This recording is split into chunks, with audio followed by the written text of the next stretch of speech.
I'm Alistair McIntosh. Welcome to this week's First Things First. And I want to talk about this excellent publication, good piece of research by MRI called Resident Voice Index. And the title of this report is Surviving But Not Living. Why do they say that? Well, they surveyed round about 5,000 of our residents, and what they found was not necessarily surprising, but deeply troubling. Many of our residents don't have enough money and they don't know who to turn to for help and advice, and they're going to buy now, pay later organisations. I went into Google, punched in buy now, pay later apps, and I found more than 4 billion entries. So poverty really is looming large for many of our people. It put me in mind in so many ways of Charles Booth's Poverty Maps of London. Charles was a wealthy ship owner in Victorian times. In fact, he sent the first passenger ships, first cruises as it were, to the northern Brazilian ports with access to the Amazon. So an incredible character. And he had read a lot of material at the time which he thought might be scaremongering and exaggeration about the extent of poverty in London. So he decided to research it himself. And he hit on a sample very similar in size to the one that the MRI Resident Voice Index went to also. And across that, he found that contrary to the material in the press at that time, it wasn't drunkenness, idleness or loafing that was the principal causes of poverty.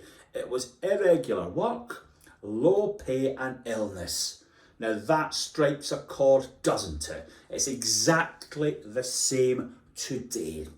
As a consequence of Booth's work, which is taken very seriously, it's a wealthy skeptic, a very credible individual, the welfare state got underway. And the first part of that was pensions, not means tested for older folk, because illness and old age was a really huge issue in those days. So will this report have the same impact and introduce better, fairer measures on employment and benefits for younger people with families who are the ones that are really adversely affected by the MRI Resident Voice Index report?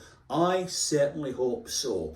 But we are not bystanders in this war, are we? We have a contribution to make.